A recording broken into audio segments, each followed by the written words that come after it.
فهمیدین؟ یعنی که با زنش با نام اویلا.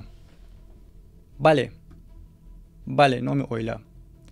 لنگولی از یک طرف میتونیم بگیم که ها کمی توغری وگادت کردگی، لیکن اویلای کی؟ نه، ما اویلای تر دشنام نمیکنم. در جای صحبت موندگی ما دشنام میکنم.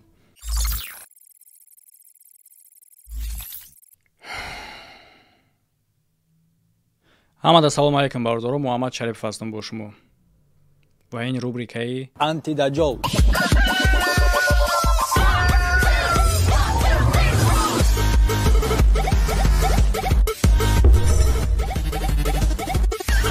نامت پلنگای لایک موندن دوستو حتما فراموش نکنین. این مهمه. میدونم بسیاریاتون همین قدر برنامه جالب میشه و بعضی وقتا که لایک فراموش میکنین. این مهمه دوستو، فراموش نکنین حتما. بسیاری های شما الکی میدونین چی گپ کار رفته است، لیکن ما کوتاه میفهمونم چی گپ کار رفته است. ممکنه بعضی آدمای باشن که از خاطری که این کاری ما قدر دراز دوام میکنه فراموش کنن گپ در سر چیه. کوتاهی گپ اونی هست که لنگولی یک چند مسئله در مرا تومد میکنه. بعدن یک شخص دیگری که اویلای مرا دشنام میکنه برآمده در کانالش میپرتویه. گپ میزنیم درباره حقارت‌ها که تو میگویی که اول او حقارت کرد بعد دیگرش. یکمش که ما موضوع حقارت‌ها را محکم کردیم در پریمو افیر. محکم کردیم. این یک. دویمش اول کی حقارت کرد؟ در بالای اکران شما میبینین تاریخ روزهای را که اعضای اویلا دخالت کردگیه. یعنی که این شخص برآمده تاریخ روزش شما در بالای اکران دیدین. اعضای اویلا هم تحقیر میکنه هم تهدید میکنن. بعد چند قدر وقت من توقعات میکنم، صبر میکنم، دعوتش میکنم که برو پریمو افیر در چیکنه. ما در پریمو افیر میبرم، ما دیگه اورون در افیر باش صحبت کردن 200,000 روبل طلب میکنم. 200,000 ما درویی که ما ببرم قطع لوبوی خیل میبرم گاب میزنم. ایره چی فهمیم؟ عصبی شدم، دشنام کردم اپاو خوارشم. در بعد آنه که ای اهل اویلا نه تنها دشنام بلکه تهدید کردگی بود، شما مقایسه کرده استین. یعنی که فکت اونی که این اول کردگی بود ای هست. این یکم. دوم که ما همین جورا محکم کردیم در پریمو افیر. بعد اونی که ما از بیماری خستم، ای در پریمو افیر خیال کرد که پلنگ بیمار که شد روبه غالبیت به دست میاره، لیکن نه، پلنگ مردش هم پلنگه. در پریمو افیر برآمد، دید که نمیشوه، برآمد گریخ رفت. لیکن تو هم قدر وقتی را که توقعات کرد از زن دشنام کردگیش بخشش پرسید و ما از اپا و خواهر. اکنون سوالی نو در اینجا با وجود میآید. بعد بخشش پرسیدن ها کی دوباره دشنام کرد؟ دوباره نه، میلیون باره لنگولی دشنام کردی و دشنام کرده استی و ما نکردم چون که من سلوا دارم. خبیدم نمیکنم. لیکن لنگولی برآمده با اویلا دشنام میکنه. تنیم کولا بخششی که همچون یک مسخره آمیز بود با اون نگاه نکرده که مسخره آمیز بود، من قبولش کرده بودم. بعدش چند بار دیگه تو با دشنام کردی، چند بار دیگه اویلا دشنام کردی. هر یک کاری که من کردگیم سبب داره. یعنی که آدم چی کاری که میکنه باید که با یک سبب باشه، با یک مقصد باشه. کارهای لنگولی به مقصد به سببن. تهمتاش، دشناماش، تحقیراش. کاری ما چیه؟ طلب از حق و حقوق خودم. تحقیرایی که نسبت ما کردگی، تهمتایی که نسبت ما کردگی، برادر گوش کنین. از اودیای یا که دلیل نشان بده، یا که دلیل نشان بده و یا اینکه رد کن. در حال رد کردن تو تهمتگر میبروی، پس اخراجش و بخشش پرس. کاری من همینه و در جواب هیچ کار میکنم. حالا در این موضوع گپ میزنیم. دیگر موضوع با مثلی درباره زراب گپ میزنه، درباره پرواز یک گپ میزنه، درباره فروخش مثال میاره، دیگرش. یعنی که موضوع اساسی ما معلومه. کارهایی که لنگولی میکنه برای چیه؟ برای من من کردن. درست؟ کارهایی که من میکنم لنگولی میخواد که در همین کارا من را من کنم. به خاطر چیه؟ به خاطری که مجبور کنم لنگولی را تا اینکه ببروه با کارهای خودش اقرار شوه. یعنی که از اینجا معلوم میشه که مرا من کردن راهش خیلی هم آسونه. برای اقرار شوه با کارهای خودش این مردانگی یگون جای زپدلوگیش نیست. درست؟ لیکن این در جواب چیکار میکنه؟ با تهمتاش زم میکنه، با دشنام میکنه با اویلا. اینا مگر به جواب میمونن؟ ما گفته بودم شکی لنگولی اویلا دشنام نکن. این 5 با 1 که تو امروز تماشا کردین اینا هیچیان در پیش آن توزی که ما در آستین دارم و امروز حتی در کامنترش نویسندگی ان که комментарияш бинем ки чӣ гуна ҷавоб метиҳад.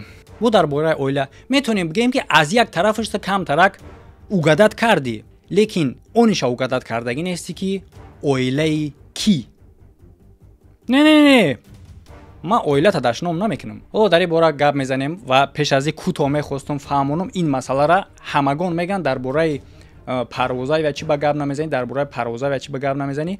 бардори ҳачира фаромӯш накунем ки корҳое ки лангулӣ мекунад ба хотири фикри мардума дигар тараф карданай, то ин ки мақсади гап ина шумо айни замон худтон фикр кунед. ман ҳар як одам хади алоҳида гап мезанам. ту бародар айни замон чӣ кор кардисти? менависӣ ки парвозавия чӣ шидам? фаромӯш кардӣ ки қадар вақт мушкили асосӣ чӣ буд? бале, ҳадафи лангулӣ ҳамеае ки парвозавияро як шум кунаву мардум дар ҳамин бора гап зана, мардум дар ҳамин масъала гап зана, ин масъалаи асосӣ гум шавад. лекин не парвозавия мушкилӣ дорад. мушкилии парвозавияро ман хаб накардам. ман дар назди ҳамагон баромадам гап задам. парвозавияро дар пешони шумо мондам ки ҳо гуногори корта ҳал кар. ва то ҳолора парвозавия хати ман гап задистам. ҳар рӯз ман мешава ҳолатое ки дашномоеро мекунам ки дар ягон ҷо туғрӣ намегирам одама. не ки сарша хам мекунам. ҳама аҳлу авлодаш хати оилаҳошон хати алоқа дастам, назорат дорам ки корро ҳал кунам. беҷавоб намемона ягон кор. ширкатеро ки ман реклама кунам ягон мушкилӣ кунам, ман ҳам ту хаб наместам. ман дар куни ширкат чӯ мезанам ки агар ки мушкилӣ кардагиша ҳал накунам. рост мебарам дар назди ҳаматон эълон мекунам ки бародаро ҳамин машиника эҳтиёт бошед. лекин талаб доран аз ман онеро ки ман дар бораи парвозавия машиник бугум бародаро шумо феъли маро медонед ки ман гапи беасос гап намезанам. дар ҳоле ки агар ман парвозавияро машиник эълон кунам ин туҳмат мешавад. бале мушкилӣ дорад. бале як чанд одама корҳош бучидагӣ нестай. лекин ман ҳар рӯза назорат кардастам ки кор ҳал шавад. гап дарозай бародаро бисёрҳо баромада дар ҷа ҳақ хӯрдан дигараш ҳамчун не фарохшан баромада мега ки гӯё ки ман бародаро дар ҳамин қадар ҳаёти худам ман як дирами як каса хӯрдагӣ нестам. ман чунин принсип дорам. тасаввур кунед ки ҳатто дар ҳамин ҷа дар Британия ман магазин рафтам рӯз як чанд майда харидам, камтар суҳбат кардем, баъди суҳбат бо як холаи дигар заъм кардам. чизое ки пешакӣ гирифтагӣ будам ва пробиват накардай мағозада. фақат ҳам коларо пробиват кардай тамом. аз магазин симём дар болои телефонам оповещение мебуроя, мебинем ки коларо пробиват кардагӣ мақсад харидорӣ кардагӣ ма где-то аз 20 фунт зиёд мешид. дар ин ҷа нигоҳ мекунам сумкамай. чӣ кор кардӣ? абрат нагаштам магазин гуфтам ки та пробиват кардӣ ҳаму дигариёша пешакиёша? касаша нигоҳ кард гуфт не. аз сар плати кардам баромадам. чӣ ба? мара ягон кас дар камера дидаиста буд? мара ягон кас назорат кардаиста буд? мара ягон кас видео кардаиста буд? не. мара Аллоҳ мебина ҳамеша дар куҷое ки бошам. бародаро, кадоме чӣ гунаҳе қабул мекунед, чӣ гунаҳе қабул намекунед, ман дар ҳаётам суми як каса намехӯрам. чӣ қориай, то есть ки фарух, чӣ фарухай, чӣ парвозавия, яъне ки зароб, ино ҳамчун одамое ҳастанд ки ман рекламашон кардагим. тамом. ва Аллоҳ шоҳидае ки имрӯз таги 400,000 рубли ман дар дасти фарух кияй? парвозавияй. баръакси оне ки меган гӯё ман сум хӯрда бошам. барои чӣ? барои чӣ дар дасти ваяй? то ки мардума бите. суми мардума ҳал ки мегӯм баъдан худмон ҳал мекунем кори худмона. дар ҳоле ки ман қатъии шарик нестам, дар ҳоле ки ширкати яйма нест. ин ҳамчун реклама кардагӣ ҳисобай тамом. ба мисли оне ки имрӯз фарух гап задаистай, чӣ гунае ки ман фарухро реклама кардаистам, тасаввур кунед ки пага як кас бурая фарух дар мушкилӣ кунам. короче бародаро биёен дар ин масъала баъдтар гап мезанем. алоҳида видео мекунам ма дар ин масъала гап мезанем. не ки пеш аз ин аввал як голос мемонам шумо гӯш кунену баъдан худтон мефаҳмед ки ҳамаи байни гапу корода чӣ гап рафтаиста. мегзарем сари лангулӣ. мавзӯъ асосан барои лангулӣ буд. камтар гапам дуруст шид. баъдан пурра дар ин бора гап мезанем. ҳоло ҳамин голосро гӯш кунену баъд мерем далши. салом алайкум ака. ва алайкум салом. ҳамиҷа шумо роҳи кардан ака барои шуморо аби додан ҷобаҷо кардан акай лангари роҳи ка шумо куҷо даред? барои чӣ? барои гуфт ки бра ҷобаҷо шу ку агар чӣ бошам гостиница пасичашу ҷобаҷо ку 12 нафаре дар кас мондагиян. ака иншоалло мо ҷо дорем ҳамо хай 100%. чӣ? ака барои ҳамин видео замон намехӯм ака ман одами канад орун дорем чӣ дорем хомас публиш намекунам ака дар ягон видео. видео чӣ? ҳамин видео ке мегӯям сез барои чӣ ҳамин барои ман намехӯм видео кардан агар 50,000 буда не ки ака نمیفهمم ویدیو من نمیفهمم ویدیو برای چی شما گفتید من روی کرد که شما را جابجا کنیم شما کجا رفتی خلاص ما رفتگی ما امرو مفهوم جدان ما رفتگی ما رفتم فهمیدین نه واز گپ چپ درباره اونی که اینو چیکار کردن برای ویدیو کردنشون برای پروازهای و دیگرش همه موضوع الهیده میشود دوستان ما در این باره حتما گپ میزنم در موضوع ما گپ نزدم معنی او را نداره که ما درو کاریو گناهگارم یا که یگون چی دیگه صبر همگون میپرسن در چی یک ویدیو میکنن محمد چی به جوابش نمیتی محمد چی به جوابش نمیتی میدونین که روز سه‌شنبه انتی دجالای میدونین همتون میدونین لیکن مگر اینکه در یک هفته دو تا انتی دجال کنیم برای که اینا با محمد جانش میمونن گپ زدن در خب بالای همه قدر چیز ده بالای که همین قدر ما لنگولی را گفتم که لنگولی تو ز حالا ما اساسی نبرآوردم حالا هم امکان داری در کارهای خود اقرار شو برو وای که گوش کنین کامنتر را بخونین که خیلی انگولی چوجا محمد جان روز سه‌شنبه گریه نکنیم و نویسندگیش یک آدم در کامنتریش نگاه کنین چی نویسنده فهمیدین یعنی که بازنش با نام اویلا بله نام اویلا لنگولی از یک طرف میتونیم بگیم که ها کمی توغری وگادت کردگی لیکن اویلای کی نه ما اویلای تر دشنام نمیکنیم در جای صحبت موندگی ما دشنام میکنم نه کنشنم بیاین کمتر گوش میکنیم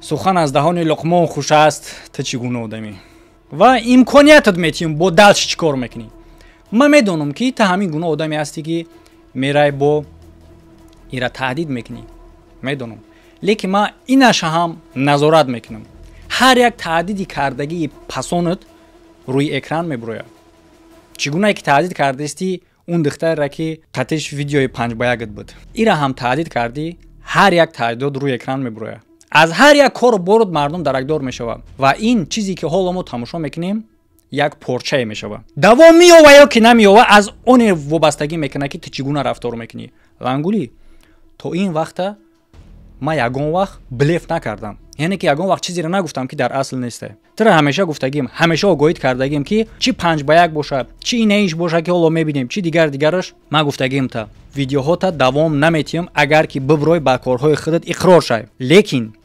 همین قپوچی کی من نمیدونم تو چی خیال میکنی پروازای وی خیال کرده پروازای فلان کرده چی میگیری از این چی از این خب گوش میکنیم در اینجا خیلی ایرا میشناسین مایم در اینجا روش ما محکم میکنم چون که ما با ما یگون ضرر کردگی نیستیم ما در یگون گپ کار نداریم لیکن صداش بسنده برای خودی لنگولی تو اینکه نبروی نگه که ای فلان بهمدان چگونه که دیگه زنهایی که میبر اومدن گپ میزدن میگفتن که لنگولی میگفت که زن خودش برآورده فلان بهمدان لنگولی میتونی که همین را هم همین گپ بگوی نسبت همین هم بگوی که ای خودش برآورده میتونی همین گپ گفته دایم لیکن با یه بار دیگه میگم تهدید شید همش روی اکران میبره رفتیم یک زنه که 70 ساله گرفت 50 ساله را خودش طلاق گرفت سوم گفت رویش نکرد خیلی دریش فش گرفت برای اون طلاق نداده همون که اوچاش قطعی اول گفتی بابا بعدا خشته گرفت این هم یا که دیگه وای نمی اول قطعی اوچای کار برداشت اول قطعی اوچای چند ساله من در جدای خواب بودم نمی زنه تیفون بکن نیمشان فیلم را میبرورده برام تو چند ساله است در بیرون نظامت گرم میزن نفتم کی بود نگفت یک کلیم نفتم کلینت چی بده پیشمو گرم نمیزنی شکایت داره چی بده اول در پیشمو گرم میزنی حوزی گرم نمیزنی ای خیلی کار بود بعد که مرا که همی از نشینمون بزه اول هر روز خونه ده بعد 21 روز بعد 2 هفته بعد چوبای تریم که چوبای تریم اخیر نشید فهمیدم قطعی همی زنه کن تا پرتفتم برا بعد که رفت تست پیره زنه که پیره این زنه که گفت که تو نمیشه این زنه دختر شد و این دخترش با دسته این رودام دخترگی فن کدگی لنگری دادگی تصور کرده نه که چه خیلی آدمایی 5x1 که شما دیدین بله برای این یگون کاری غیریادی نیسته شما میتونین زنه که هم خودشه فلان کنین هم دخترشه یک باره لنگولی میتونیسته چگونه که میبینی دهشت هایی که در اینجا هسته در اصل هم دهشت هایی توی وقت شما چی گونه قبول میکردین نمیکردین همه کارو برو ایرا. یک چیز دیگه ما شما دارم اینجا میگم، خلاصه شما ختم برورین کدام کاری که چی گونه پذیرفتگی باشه نباشه فرق نداره. چی گونه شما میتونین تصور کنین که این همین شخص قتی که من صحبت کردگیم میگه کودک گفت که در دهنت چگونه ایش قبول میکنین؟ در این حالت چگونه میتونه که آدم باشه؟ او چای خودش دشنام کردن، با او چای خودش قسم خوردن، همه اینو یک طرف بیسته. تومت کردن، بالا قسم خوردن و در اصل با قسم کار نکردن، همه ایرا شما الکی میدونین. لیکن من نگاه میکنم که به همه هم با آدمایی هستن که قبول میکنن، با آدمایی هستن که با امورا پیروی میکنن. چیزی که شنویدین، اینش در چی میگین؟ اینش در چی گونه باها میتین؟ لنگولی این میتونیست که نبرویا. یک دوم این چونین کوتاه نیست. در اینجا بسیار معلومات‌های هسته که ما ترا مدتی دراز آگاهی کردگی بدم. وقتی ترا گفتم که پیش دختر چی با خبرگیری نمیره، پیش قمرینیسا همنام مادر تا گفتم چی با نمیره خبرگیری، تا همون وقت میدونستی درست؟ و حتی خودت در ویدیو خودت گمانی بد نسبت همسرت کردی. بردار فکر کنین کدام نمود آدم میتونه با ناموس باشه که یک مرد دیگره با همسر خودش подозревать کنه، گمانی بد کنه. با مثل انگولی آدم میتونه. یعنی که از این برمیاد که تل انگولی میدونستی لیکن نیستودی. گرچندی که ما گفتم که حالت از این بدتر میشه. چی انتظار شدی؟ یعنی که فکر کردی چی میشه؟ اونی که مجبور آدمایی را که با ضرب کار کردگی مجبور میکشن میبرن تای بارون از درونی ایرپورت میبرونشون، از جای قاقی میبرونشون در تای بارون میمونن تو اینکه مردم دوید نشان بتین یگان چی را ایواز میکنم. انگولی ما در حیاتم یک دیرم یک کس خوردگی نیستم و همچون آدمی هستم که کار را که نکرده باشم در سری ما بار کردش ناممکنه. نمیتونین. هفتهاش قطعی خب میکنم، هفتهاش قطعی ویدیو میکنین، یک ویدیو میکنم در کنتون چوب میزنم. فکر حقیقتان دوستا در کامنتاری بنویسین ویدیو آینده را انتظار باشین درباره اون میشه که چی گونه آدمایی که قطعی ضرب کار کردگیان چی گونه مجبور بوده ویدیوشون کردگیان، چی کار چی مطلقی در بین شدگیان، فتنه میگن چی گونه فتنه را در بین پوش کردگیان، چی گونه فتنه را داختگیان، همش در این باره پورا گپ میزنیم دوستو. اونی که از اون وقت ما خبدم یگان معنی رو نداره که در یگان کار ما نگورم یا یگان چیز دیگه. همیشه همه یقین همه وقت بدونین دوستو، ما حق یک کس نمیخرم. ما هیچ وقت حق یک کس نمیخرم دوستو. اگر که ما دائم گپم گفتگیم قسم بخورم بعد باور میکنین. چون این دیگه زمانی مو آدم بنام قوری، بنام حاجی، با سخن السلام علیکم و رحمت الله و برکاتو در قسم با خدا بگه کامرات نمیکنیم لباس تا بکش، در این گونه حالت ها باور میکنین. نه دوستو، بس کنین قبول کردن اونی را که در چشمتون خاک میپوشن. بدترین شخص همون شخصی است که اسلام نقاب کرده تا اینکه در چشم مردم خاک پوشه و شیطانی شب بگذرونه. انا همون شخصه. ما دوام زیاده از 8 سال در این یوتیوب کار میکنم. در نزد این قدر مردم ما که شخصی میبودم حق یک کس میخوردم، امروز میدونی که چی کارو میکردن. ولی گپ زده استن چی لنگولیش چی دیگرش. شما یک کار کنین، پرسین که یک دلیل مدبته که شریف افسوم یک کس خورده. بگین مرحمت. چی با ایران نمیگین؟ چی با در کامنتاری ما مینویسین که لنگولی را چی جواب نمیدی جواب؟ و ما فکر میکنم که شما با عقلین. شما چونی سوال میتین؟ شما ابونچی دائمی کانال ما باشین، حالا هم یاد گرفتگی نیستید همین خیلی چیزا. زبان استخوان نداره. آدم میتونه هر چی که از پیش اومد گفتن بگیره. پرسین یک دلیل در ما بتی بگو که شریف افسوم یک کس خورده. بردار در همجا بار دیگه میگم جنبش میکنیم با همی یک دلیل بیارن در همی سخنهای گفتگیشون. ما کار ما بس میکنم میرم از همشون بخش میپرسم میرم در کدام کارشون چی تهمتایی که میکنن دلیل بیارن. درباره حق مردم خوردن میگن بیارن که حق یک شخص کو بیارن که ما خورده باشم. بیارن دلیل بیارن. خیانت به مردم خائن میگن یک دلیل بیارن نیست. برعکس را نسبت خودشون ما دلیل آوردم الکی در یوتیوب هست. چی به شما اونو را فراموش میکنین؟ چی به چیزی که اول میبرویا بعداً بود بولش یک قوقای دیگه میشوه پیشنش شما فراموش میکنین؟ در آخر هر یک شخصی که با این خلق ملت خیانت میکنه همین خلق ملت фикри ҳақиқатон дар комментария бинависен, лайк мондана фаромӯш накунед. дар рӯи экран бародаро ссилкаҳои лозима ба мисли веб канали ма беҳтарин видеоҳо мешавад, бадорен тамошо кунед дар инҷа ва дар ин пара боша дигар видеоҳо аз ҳамин рубрикаи антидаҷол. ҳамада хайр то видеоҳои оянда.